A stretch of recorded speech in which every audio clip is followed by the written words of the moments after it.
ভারতের স্বাধীনতা সংগ্রাম নিয়ে কথা বলতে গেলেই দুটো নাম কিন্তু আসবেই, মহাত্মা গান্ধী আর সুভাষচন্দ্র বসু। একদম। লক্ষ্য তো দুজনেরই এক ছিল, ভারতের স্বাধীনতা। কিন্তু সেই লক্ষ্যে পৌঁছনোর পথ, সেটা ছিল একেবারে আলাদা। হ্যাঁ, অনেকটাই ভিন্ন। একজন দেখুন সারা জীবন ধরে অহিংসা সত্যাগ্রহের পথ ধরে চললেন, অন্যজন তিনি মনে করতেন দরকার হলে শক্তি প্রয়োগ করতে হবে, এমনকি বাইরের সাহায্য নিতেও তিনি রাজি ছিলেন। ঠিক।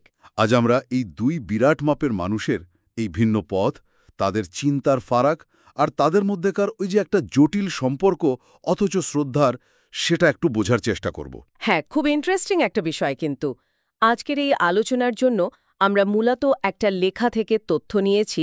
লেখাটার নাম Gandhi and Bose, divergent paths to Indian independence. আচ্ছা। এটাতে বেশ ভালোভাবে তাদের চিন্তাধারার পার্থক্য, কাজের ধরন আর তখনকার যে ঐতিহাসিক পরিস্থিতি সেটা তুলে ধরা হয়েছে। তাহলে আমরা চেষ্টা করব এই আলোচনা থেকে কি জানতে পারি। আমরা চেষ্টা করব ওই অহিংসা বনাম বলপ্রয়োগের বিতর্কটা বুঝতে, কংগ্রেসের ভেতরে রাজনীতিতে তাদের জায়গাটা ঠিক কোথায় ছিল, বিশেষ করে ওই যে দ্বিতীয় বিশ্বযুদ্ধ এলো, তখন তাদের মতপার্থক্য কেন এত বাড়ল, আর এত সব মতভেদ সংঘাতের পরেও একে অপরের প্রতি যে সম্মান, সেই জায়গাটা ঠিক কেমন ছিল সেটাও একটু খতিয়ে দেখব। দারুণ। তাহলে একদম গোড়া থেকে শুরু করা যাক। দর্শনের জায়গাটায় মূল পার্থক্যটা কোথায় ছিল? গান্ধীজির পথটা তো আমরা মোটামুটি জানি, তাই না? হ্যাঁ, ওটা তো বেশ পরিচিত। অহিংসা, সত্যাগ্রহ, শান্তিপূর্ণভাবে প্রতিরোধ করা, আইন না মানা, অসহযোগ করা, এই দিয়েই ব্রিটিশদের চ্যালেঞ্জ জানানো। তিনিই তো ছিলেন কংগ্রেস আর স্বাধীনতা আন্দোলনের প্রধান মুখ, প্রতীক। একদম। আর অন্যদিকে যদি সুভাষচন্দ্র বসুর কথা ভাবি, বিশেষ করে ওর রাজনৈতিক জীবনের পরের দিকে উনি ক্রমশ এই দিকে যাচ্ছিলেন যে শুধু অহিংসা দিয়ে কাজ হবে না। ওর মনে হচ্ছিল ব্রিটিশদের সরাতে গেলে প্রয়োজনে শক্তি প্রয়োগ বা সশস্ত্র সংগ্রামও করতে হতে পারে। আচ্ছা। আর এই ভাবনা থেকেই তো দ্বিতীয় বিশ্বযুদ্ধের সময় তিনি অক্ষশক্তি জার্মানি জাপানের সাহায্য নিতেও কিন্তু দ্বিধা করেননি। সেই সূত্রেই তো আইএনএ গঠন। ঠিক তাই, ইন্ডিয়ান ন্যাশনাল আর্মি বা আইএনএ গঠন করেন। আর ওর চিন্তাভাবনায় গোড়া থেকেই সমাজতন্ত্রের একটা প্রভাব ছিল, আর তিনি চাইতেন পূর্ণ স্বরাজ, একেবারে কমপ্লিট ইন্ডিপেন্ডেন্স। এটা তো বেশ গুরুত্বপূর্ণ পয়েন্ট, কারণ কংগ্রেস তখন মূলত ডমিনিয়ন স্ট্যাটাসের কথা বলছে, তাই না? হ্যাঁ, ঠিক তাই। ডমিনিয়ন স্ট্যাটাস তো ব্রিটিশ সাম্রাজ্যের ভেতরেই একরকম স্বায়ত্তশাসন পাওয়া। কিন্তু সুভাষচন্দ্র চাইছিলেন পূর্ণ স্বাধীনতা। এটা তখন কংগ্রেসের মূল স্রোতের দাবির থেকে বেশ এগিয়ে থাকা একটা ভাবনা ছিল। বোঝাই যাচ্ছে এই ফারাকটা নিয়েই পরে সংঘাত বাড়বে। অবশ্যই। আর এই মতের অমিলটা তো একদিনে হয়নি, এর একটা লম্বা ইতিহাস আছে কংগ্রেসের ভেতরেই। যেমন ধরুন, সেই ১৯২৭ সাল মাদ্রাজ কংগ্রেসে সুভাষ বসু আর জওহরলাল নেহেরু দুজনে মিলেই কিন্তু প্রথম পূর্ণ স্বাধীনতার দাবিটা তোলেন। ও, নেহরুও ছিলেন? হ্যাঁ, তখন তারা একসঙ্গেই ছিলেন এই দাবিতে। কিন্তু মজার ব্যাপার হল, ঠিক তার পরের বছর মতিলাল নেহেরুর নেতৃত্বে যে নেহেরু রিপোর্ট এলো, তাতে কিন্তু আবার সেই ডোমিনিয়ন স্টেটাসের কথাই বলা হলো। আচ্ছা, এক ধাপ এগিয়ে আবার যেন দুধাপ পিছিয়ে আসা।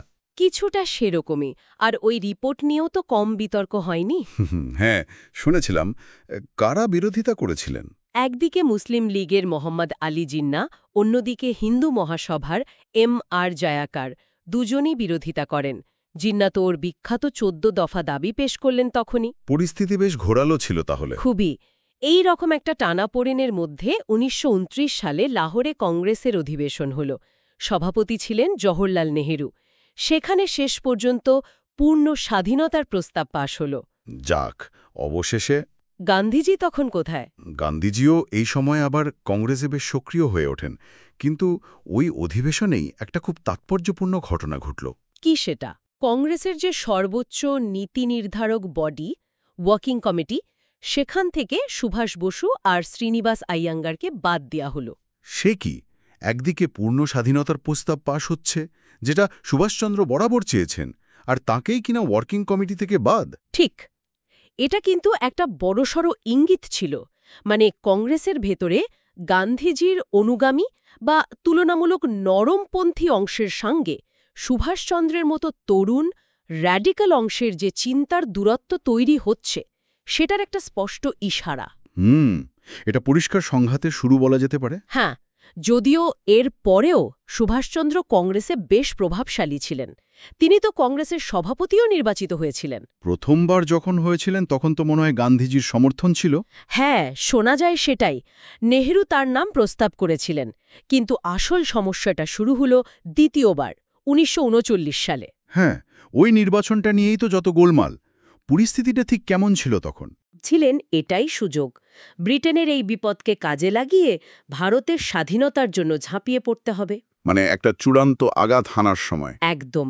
উনি চাইছিলেন ব্রিটিশ সরকারকে একটা চরমপত্র দেওয়া হোক, আল্টিমেটাম। কিন্তু গান্ধীজি আর কংগ্রেসের তথাকথিত দক্ষিণপন্থী অংশ, তারা এর ঘোর বিরোধী ছিলেন। কেন? তাদের যুক্তি কি ছিল? তারা মনে করছিলেন বিশ্বযুদ্ধের এই পরিস্থিতিতে এখনই বড় কোনো সংঘাতে যাওয়া ঠিক হবে না। দেশের অভ্যন্তরীণ পরিস্থিতিও নাকি অনুকূল নয়। এইরকম একটা তীব্র মতবিরোধের আবহে সুভাষচন্দ্র দ্বিতীয়বারের জন্য কংগ্রেস সভাপতি পদে দাঁড়ালেন। এবং গান্ধীজি নিজের পছন্দের প্রার্থী পট্টবী সীতারামাইয়াকে হারিয়ে জিতেও গেলেন। হ্যাঁ, এটাই ছিল সবচেয়ে বড় চমক এবং মোড় ঘোরানো ঘটনা। আর এরপর গান্ধীজির ওই বিখ্যাত মন্তব্যটা পরিস্থিতিকে আরও জটিল করে দিল। কোনটা? উনি বললেন, এই পরাজয় সীতারামাইয়ার চেয়ে আমার বেশি। এটা তো খোলাখুলি সুভাষচন্দ্রের জয়ের প্রতি তার অসন্তোষ প্রকাশ করা, আর এতে কংগ্রেসের ভেতরের বিভেদটা আরও স্পষ্ট হয়ে গেল। এর পরের ঘটনা তো আরও নাটকীয়। ত্রিপুরী কংগ্রেস, তাই তো? হ্যাঁ, ত্রিপুরী কংগ্রেস। সেখানে যা ঘটল তা এক কথায় নজিরবিহীন। কি হয়েছিল সেখানে? ওই পন্থ প্রস্তাবের ব্যাপারটা কি ছিল? ত্রিপুরী কংগ্রেসে গোবিন্দবল্লভ পন্থ একটা প্রস্তাব আনলেন, যেটা পন্থ প্রস্তাব নামে পরিচিত। খুব কৌশলী প্রস্তাব ছিল সেটা। কি বলা হয়েছিল তাতে? প্রস্তাবে বলা হলো যে কংগ্রেসের নীতি আর কর্মসূচি গান্ধীজির নির্দেশ মতোই চলবে, আর নতুন ওয়ার্কিং কমিটি তৈরি করতে গেলে গান্ধীজির অনুমোদন লাগবে। তার মানে তো সুভাষচন্দ্র জিতেও ক্ষমতাহীন হয়ে গেলেন। কার্যত তাই। এই প্রস্তাব পাশ হবার মানে হল সুভাষচন্দ্র সভাপতি থেকেও স্বাধীনভাবে কাজ করতে পারবেন না। তাকে সবকিছুর জন্য গান্ধীজির উপর নির্ভর করতে হবে। কিন্তু সুভাষচন্দ্র তো ভোটে জিতেছিলেন। এই প্রস্তাব পাশ হলো কি করে? এখানেই আসল রাজনীতিটা। কংগ্রেস, সোশ্যালিস্ট পার্টি আর কমিউনিস্ট পার্টি, যারা আগের নির্বাচনে সুভাষচন্দ্রকে সমর্থন করেছিল, তারা এই ভোটাভুটির সময় হয় নিরপেক্ষ থাকল, নয়তো প্রস্তাবের পক্ষে ভোট দিল। তার মানে তারা সুভাষচন্দ্রের সঙ্গ ছেড়ে দিল? হ্যাঁ, শেষ মুহূর্তে তারা সরে দাঁড়ায়। এর পেছনে অবশ্যই গান্ধীজির অসাধারণ প্রভাব এবং অন্যান্য অনেক রাজনৈতিক সমীকরণ কাজ করেছিল। ফলে সুভাষচন্দ্র কার্যত একা হয়ে পড়লেন। তারপর? ওর পক্ষে আর কাজ চালিয়ে যাওয়া সম্ভব হল না। শেষ পর্যন্ত উনি কংগ্রেস সভাপতির পদ থেকে ইস্তফা দিতে বাধ্য হলেন। ভাবা যায়, নির্বাচিত সভাপতিকে এইভাবে সরে যেতে হলো। এরপরই কি ফরওয়ার্ড ব্লক গঠন? হ্যাঁ, ঠিক এরপরই কংগ্রেসের মধ্যেই তিনি একটা আপোষ বিরোধী বামপন্থী গোষ্ঠী হিসেবে ফরওয়ার্ড ব্লক তৈরি করলেন। চেষ্টা ছিল কংগ্রেসের ভেতরের র্যাডিক্যাল বা প্রগতিশীল শক্তিগুলোকে একজোট করার। কিন্তু কংগ্রেস নেতৃত্ব এটা ভালো চোখে দেখেনি নিশ্চয়ই। একেবারেই না। এটাকে তারা দলবিরোধী কার্যকলাপ হিসেবেই দেখলেন। শেষ পর্যন্ত সুভাষচন্দ্র আর তার দাদা শরৎচন্দ্র বসুকে কংগ্রেস থেকে ৩ বছরের জন্য বহিষ্কার করা হলো। বহিষ্কার? হ্যাঁ, আর ফরওয়ার্ড ব্লকও তখন কংগ্রেসের বাইরে চলে আসতে বাধ্য হল। বলা যেতে পারে এখান থেকেই গান্ধী আর বসুর পথটা আনুষ্ঠানিকভাবে একেবারে আলাদা হয়ে গেল। আর দ্বিতীয় বিশ্বযুদ্ধ শুরু হওয়ার পর তো সেই দূরত্ব আরও বেড়ে গেল। যুদ্ধ নিয়ে দুজনের অবস্থান ছিল একেবারে বিপরীত মেরুতে। ঠিক তাই। সুভাষচন্দ্র মনে করতেন এটাই সুযোগ। শত্রুর শত্রু আমার মিত্র, এই নীতিতে বিশ্বাসী ছিলেন তিনি। তাই ব্রিটেনের শত্রু জার্মানি বা জাপানের সাহায্য নিয়ে স্বাধীনতা অর্জন করতে হবে। তিনি গান্ধীজিকে প্রস্তাবও দিয়েছিলেন ব্রিটিশদের চরমপত্র দেওয়ার জন্য। কিন্তু গান্ধীজি রাজি হলেন না। তার যুক্তি কি ছিল? গান্ধীজির যুক্তি ছিল কয়েকটা। প্রথমত, ওর অহিংসার নীতি। শত্রুর বিপদের সুযোগ নেওয়াটা তার কাছে অনৈতিক ছিল। আচ্ছা। দ্বিতীয়ত, উনি মনে করতেন দেশ তখন অহিংস গণ আন্দোলনের জন্য প্রস্তুত নয়। কংগ্রেসেও কিছু সমস্যা ছিল, যেমন উনি নিজেই বলতেন দুর্নীতি, ভুয়ো সদস্যপদ বৃদ্ধি এসব নিয়েও উনি চিন্তিত ছিলেন।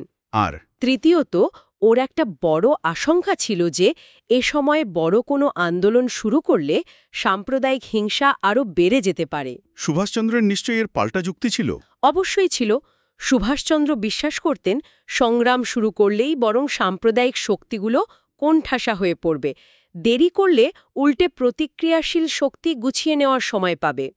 উনি গান্ধীজির অহিংসা দর্শনকে একটু অন্যভাবে ব্যাখ্যা করে বলতেন যে হিংসার মোকাবেলা অহিংসাকেই করতে হবে, ভয় পেয়ে পিছিয়ে গেলে চলবে না। অনেকটা যেন এহিংসা মাস্ট এন্টার দ্য জ অফ হিংসা, এই রকম একটা ভাবনা। কিন্তু গান্ধীজি তার অবস্থানেই স্থির রইলেন। হ্যাঁ, আর এরপর সুভাষচন্দ্রের পথ তো একেবারে অন্যদিকে বাঁক নিল। প্রথমে কলকাতায় হলওয়েল মনুমেন্ট সরানোর আন্দোলন, তাতে গ্রেফতার হলেন। তারপর জেলে অনশন করলেন। হ্যাঁ, প্রেসিডেন্সি জেলে অনশন করে মুক্তি পেলেন, কিন্তু তারপর তাকে বাড়িতেই নজরবন্দি করে রাখা হলো। আর তারপর ঘটল সেই ঐতিহাসিক ঘটনা। তার অন্তর্ধান ১৯৪১ সালের জানুয়ারি মাস। একদম। এলগিন রোডের বাড়ি থেকে সবার চোখে ধুলো দিয়ে তার পালিয়ে যাওয়া, এটা তো প্রায় কিংবদন্তি হয়ে গেছে। তারপর তিনি কোথায় গেলেন? প্রথমে কাবুল, তারপর মস্কো, বার্লিন হয়ে শেষ পর্যন্ত পৌঁছলেন জাপান। আর সেখানেই রাসবিহারী বসুর তৈরি করা আজাদ হিন্দ ফৌজের দায়িত্ব নিলেন তিনি।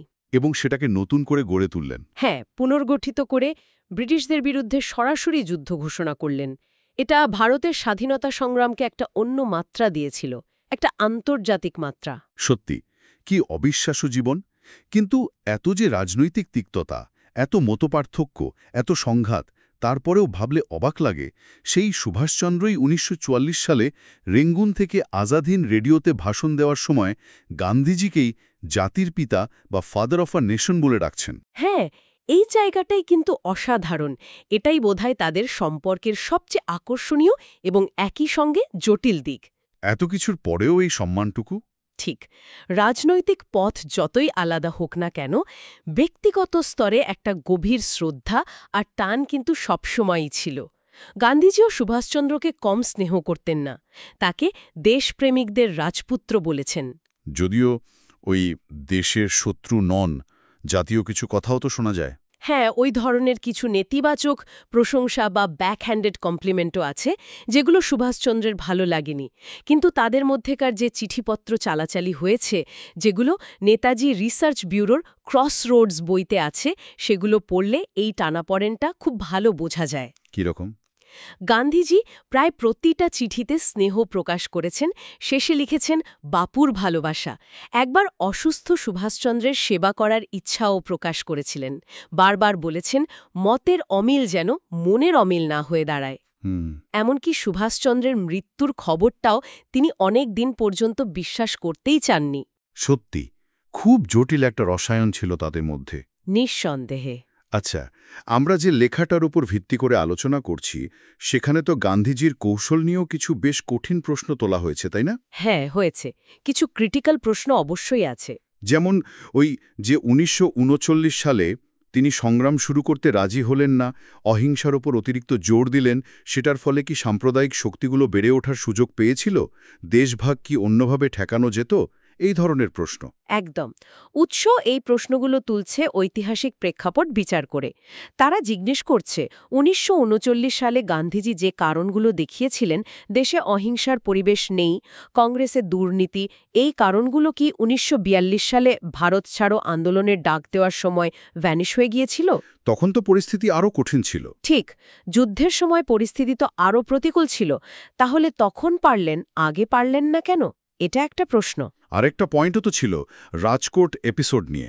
হ্যাঁ, রাজকোটের মতো একটা তুলনামূলক ছোট দেশীয় রাজ্যের বিষয় নিয়ে গান্ধীজির অনুশনে বসা, তাতে ব্রিটিশ ফেডারেল কোর্টের হস্তক্ষেপ চাওয়া, এই বিষয়টাকে সুভাষচন্দ্র সমালোচনা করেছিলেন।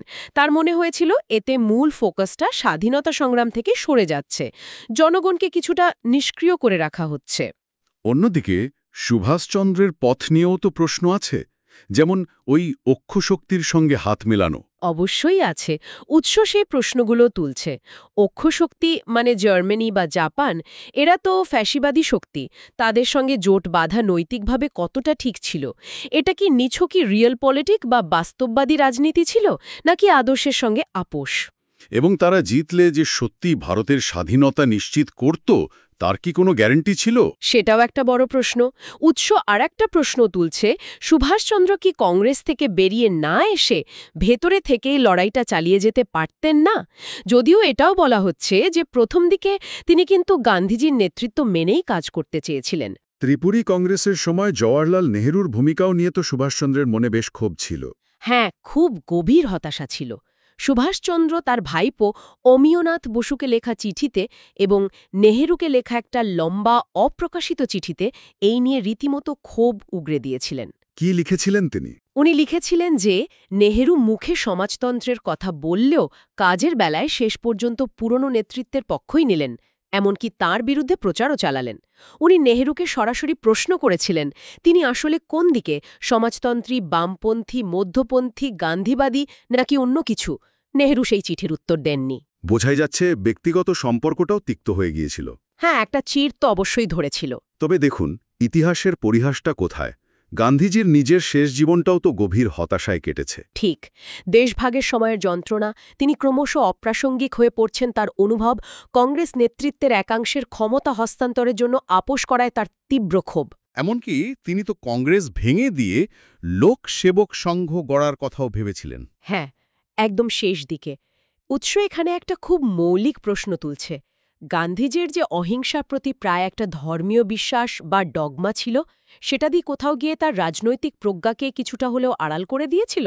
তিনি কি কিছু ক্রুশিয়াল মুহূর্তে সঠিক রাজনৈতিক সিদ্ধান্ত নিতে একটু দ্বিধা করেছিলেন? আর উল্টো দিকে সুভাষচন্দ্রের ক্ষেত্রে প্রশ্নটা হলো, তিনি কি বাস্তববাদী রাজনীতির ওপর বেশি জোর দিতে গিয়ে অহিংস গণ আন্দোলনের যে বিরাট শক্তি, সেটাকে কিছুটা আন্ডার এস্টিমেট করেছিলেন? কি অদ্ভুত দেখুন, দুজন নেতাই যারা কংগ্রেসকে নিজেদের হাতে গড়ে তুলেছিলেন, তারাই শেষ জীবনে এসে এই প্রতিষ্ঠানটা নিয়ে একরকম হতাশ। ইতিহাস যেন তাদের ব্যক্তিগত চাওয়া পাওয়ার ঊর্ধ্বে নিজের গতিতেই এগিয়েছে। একেবারে। তাহলে পুরো আলোচনাটা যদি একটু গুছিয়ে নিই, গান্ধী আর বসুর এই যে সংঘাত, এটা নিঃসন্দেহে ভারতের স্বাধীনতা সংগ্রামের একটা অত্যন্ত গুরুত্বপূর্ণ এবং একই সঙ্গে বিতর্কিত অধ্যায়। একদিকে গান্ধীজির নৈতিকতা নির্ভর দীর্ঘমেয়াদী অহিংস গণসংগ্রামের পথ, আর অন্যদিকে সুভাষচন্দ্রের বাস্তববাদী রাজনীতি, আন্তর্জাতিক পরিস্থিতির সুযোগ নিয়ে প্রয়োজনে শক্তি প্রয়োগ করে দ্রুত স্বাধীনতা ছিনিয়ে আনার চেষ্টা। লক্ষ্য এক, কিন্তু পথ, পদ্ধতি, সময়জ্ঞান সবকিছু নিয়ে মৌলিক পার্থক্য। আর এই আলোচনা থেকে সবচেয়ে বড় যে শিক্ষাটা আমরা নিতে পারি সেটা হলো ঔপনিবেশিকতার বিরুদ্ধে লড়াইয়ের পথটা ঠিক কতটা জটিল হতে পারে, তাই না? একদম। নৈতিকতা, রণকৌশল, দলের ভেতরের ঐক্য, আন্তর্জাতিক পরিস্থিতি, কত কিছুর মধ্যে যে ভারসাম্য রাখতে হয়েছে, এই দুই নেতার সংঘাত দেখলে সেটা খুব ভালো বোঝা যায়। তবে এটাও ঠিক, এত মতপার্থক্য, এত বিতর্কের পরেও ব্যক্তিগত শ্রদ্ধার জায়গাটা কিন্তু নষ্ট হয়নি। সেটাই সবচেয়ে বড় কথা। আর এখানেই আমরা আজকের আলোচনা শেষ করতে পারি। তবে শ্রোতাদের জন্য একটা চিন্তার খোরাক রেখে যেতে চাই, যে প্রশ্নটা উৎসাহ তুলছে। বলুন। ভাবুন তো, যদি ১৯৩৯ সালে গান্ধীজি সুভাষচন্দ্রের ওই চরম পত্রের প্রস্তাবে রাজি হতেন, যদি তারা কোনোভাবে একসঙ্গে কাজ করার পথ খুঁজে পেতেন, তাহলে কি ভারতের ইতিহাসটা অন্যরকম হতো? খুব বড় প্রশ্ন। দেশভাগ এবং তার পরের ঘটনাপ্রবাহ যদি দেখি, তাহলে শেষ পর্যন্ত কার পথটা ভারতের জন্য বেশি কার্যকর হয়েছিল বলা যায়, নাকি দুজনের পথের কোনো মিশ্রণ ঘটলে ফলাফল আরও ভালো হতে পারত? এই প্রশ্নগুলো রইল আপনাদের ভাবনার জন্য।